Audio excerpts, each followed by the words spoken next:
Critic sense tingling. I foresee great danger. What? What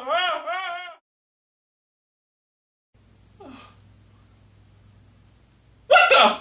Last angry geek, I am the living tribunal, a force that judges all things as good or bad, and I judge you out of balance. What? You have reviewed many good, even great comics. You have reviewed many comics that were just so-so, but rarely have you reviewed the comics that are bad on your show. That's not true. I reviewed Halcyon, Magog, Vengeance, The Comedian, all stinkers. Name one more. Exactly. Well, it's usually based on what I'm reading at the time. What must I do to correct this, O yellow one? You must reach outside your comfort zone. I assign you the task of reviewing Deathstroke 9 through 12, featuring the DCNU debuts of Zealot and Lobo. Well, that should be interesting. And written and drawn by Rob Liefeld. Enjoy the show!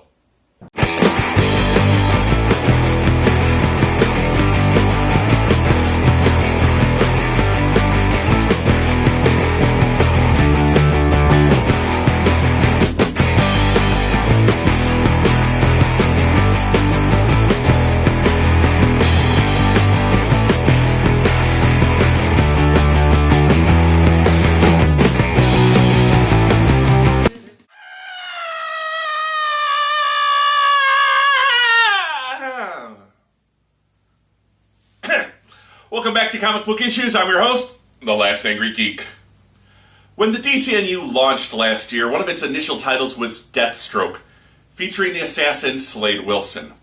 In the previous continuity, Slade Wilson was a perennial villain who threatened the Teen Titans. With the relaunch, that past history is now doubtful at best. Instead, Deathstroke finds himself as the subject of a super serum that activates 100% of his brain and makes him practically immortal. On top of that, he wears armor made of nth metal, the same metal used in Hawkman's wings that grants Slade superhuman strength. Using these gifts, Deathstroke the Terminator is the world's greatest assassin. After the previous book he was writing and drawing, Hawk and Dove, was cancelled, Rob was rewarded with 3 other books to write, but it was Deathstroke that he chose to draw. Although Lord knows why he thought he could write and draw the adventures of a masked mercenary named Slade Wilson. Sorry. In a smoke-filled room, several crime families discuss how Deathstroke has disrupted their illegal businesses. They agree to pay $10 million to a Mr. Deadborn to kill Deathstroke. Okay, right off the bat, you know this is going to be important to the story arc. I mean, it's not like Rob Liefeld would just create a consortium of enemies for Deathstroke and then just forget about them for the next 4 issues, right? Oh, God. Slade stands over the grave of his dead lover, mourning how her death unleashed the killing machine that he eventually became and destroyed their family. He's jumped from behind by an alien Catman whom he throws into a tree, detecting others approaching as he activates his armor. He's attacked by generic masked thugs and realizes that he's being evaluated through combat. A second alien uses telekinesis to lift him into the air, but what they don't know is that this entire hillside was bought by Slade just for his beloved. The other graves are booby traps and quickly blow up the thugs. He's confronted by a spokesman for the aliens who say that this was to get Deathstroke's attention. His name is Maxim, and he wants to hire Deathstroke to bring down a dangerous alien.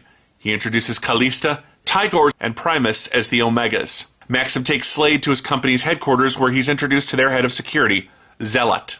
In the old Wildstorm universe, an alien warrior who is a member of the Wildcats.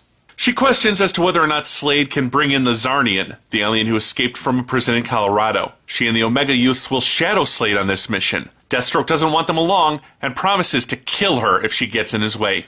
Well, these two obviously hate each other. It's not like they're going to build up a begrudging respect throughout this adventure and become friends by the end of it, much less a romantic couple, right? Oh, God! They see footage of the Zarnian, Lobo, who was the pilot of a slave ship called the Starpoint that crashed into New Mexico. Somehow his restraints were opened and he got loose. As he slaughters the guards, he mentions reuniting with someone named Sheba and then activating the World Breaker, which will destroy the Earth. But first, he promises to find and murder director Maxim. We open in New Mexico where Lobo is chewing on what appears to be a cow hoof. The waitress asks how he intends to pay for all the food he's eaten. Lobo promises to spare their lives when he destroys humanity. A moment later, a biker asks him to quiet down. Lobo admits to admiring the other man's bike before tossing him into a donut case and stealing his keys. As he drives off, the patrons wonder if he's from New York. Meanwhile, Deathstroke, along with Zealot and the Omegas, stand over a crater that contained Lobo's prison. Well, that's probably the last time we'll be seeing a crater in place of a set. I mean, it's not like Rob Liefeld will just keep drawing holes in the ground instead of interesting things for us to look at. Oh, God! Slade and Zealot head into the prison to find some insight into where Lobo is heading.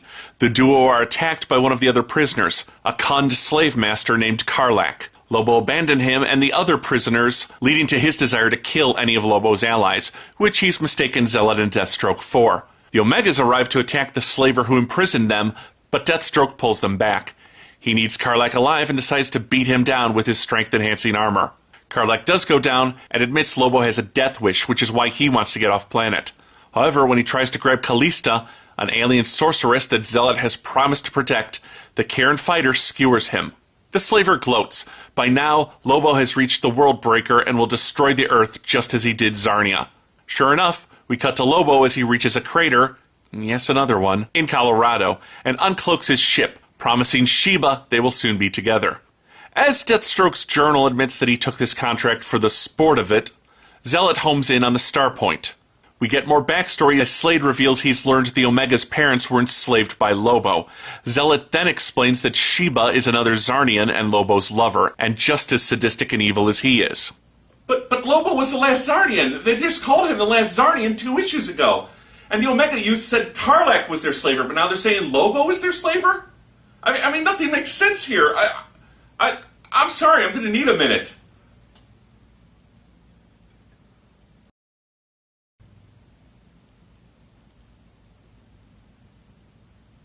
No, damn it, I'm still confused!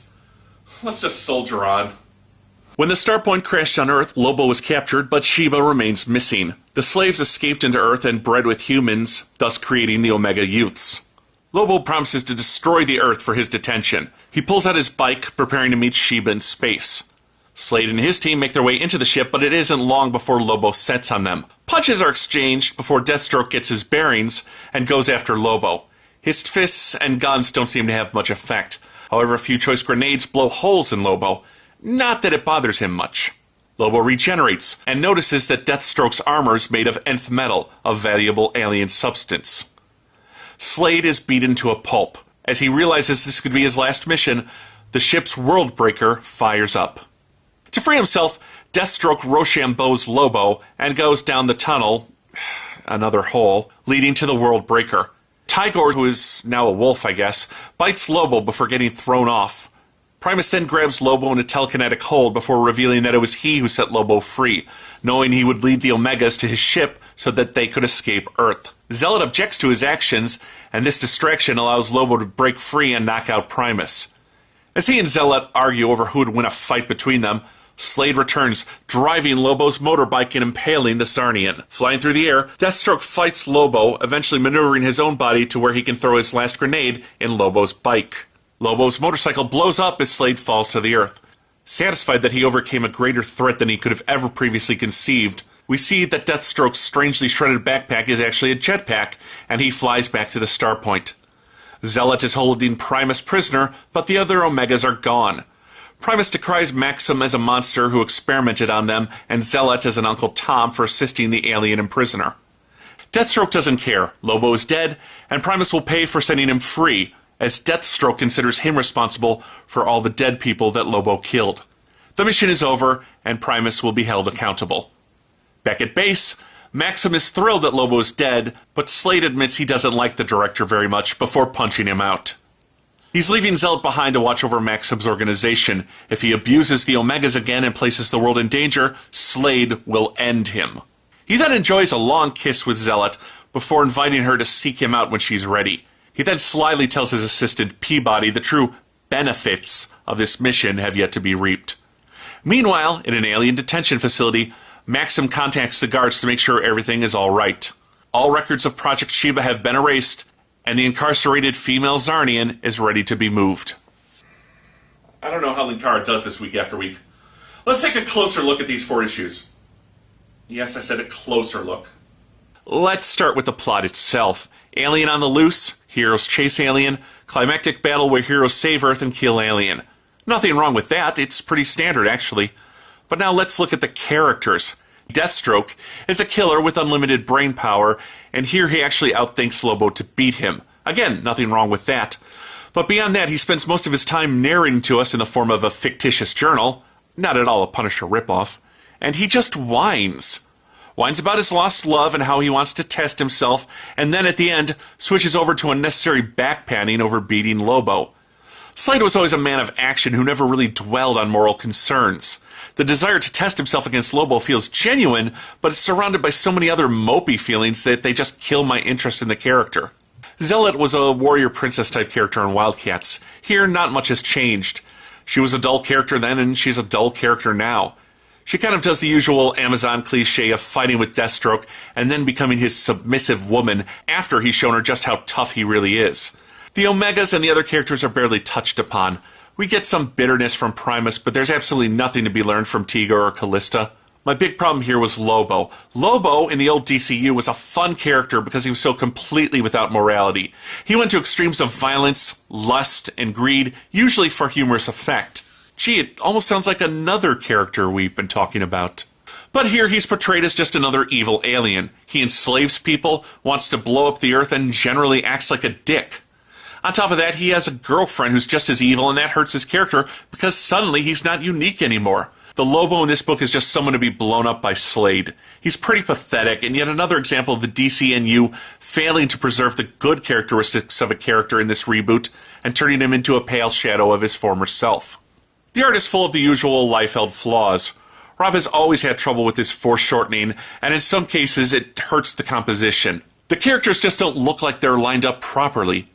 In this panel, Deathstroke looks like he's about 2 feet to the left to where Lobo is, even though they're meant to be lined up. Also, he tends to overuse certain poses, like the standing and looking off into space pose. But attacking Rob's art is like beating a dead horse. The true crime here is the writing. There are more holes in this plot than in the novel Holes. Things get brought up once and never mentioned again, or just plain don't make sense. Let me give you a quick list of the ones I noticed on my first read-through. Why does Zealot guard Callista, who later runs away from her? Why do the Omegas identify Karlach as their slaver in one issue and Lobo in another? Who are the consortium that wants Deathstroke dead? Why does Lobo think Sheba is in space when she's listed as missing by the humans who discovered the ship?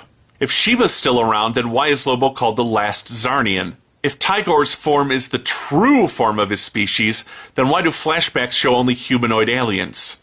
And why does Lobo say he's coming to kill Director Maxim and then head to the Worldbreaker to just destroy the Earth? Needless to say, there are a lot of problems with this story. It seems like the editors really let Rob slide. Okay, a little backstory about yours truly, The Last Angry Geek. When I was first getting into superhero comics, Marvel was my brand of choice. And oh, she was a magical time. Jim Lee and Mark Silvestri were working on the X-books. Todd McFarlane had just launched Spider-Man. And Rob Liefeld was revolutionizing the industry by taking the New Mutants and relaunching it as X-Force. Rob was hot, but then he went and formed Image, and things were still great for a while.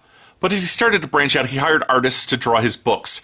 Sadly, he hired artists who drew just like him. But usually these artists weren't as good as Rob, so you had Extreme Studios putting out books with bad art. Art that poorly reflected on Rob Liefeld since they were aping his style, and thus drawing attention to the flaws of his art. It's not bad per se, he still has his fans, but he essentially draws a bunch of spot illustrations, or one-off drawings, instead of composing one large piece. The parts just don't fit together quite right. I don't want to run Rob into the ground. If there's one talent he has, it's that he's a genuinely nice person and has made lifelong friends in this industry, which is why he continues to get mainstream work to this day. But Rob is a flawed artist, and his writing, on this story at least, is dull and cliched. Rob's essentially the Jerry Bruckheimer of the industry. He'll string you along with a bunch of exciting moments, but when you finally step back and look at the whole project, it never quite makes sense. I give Deathstroke, number 9 through 12, 1 out of 5 stars. Until next time, I'm The Last Angry Geek, and Critic sense tingling, but if it wasn't warning me about Deathstroke, then I sense a great disturbance in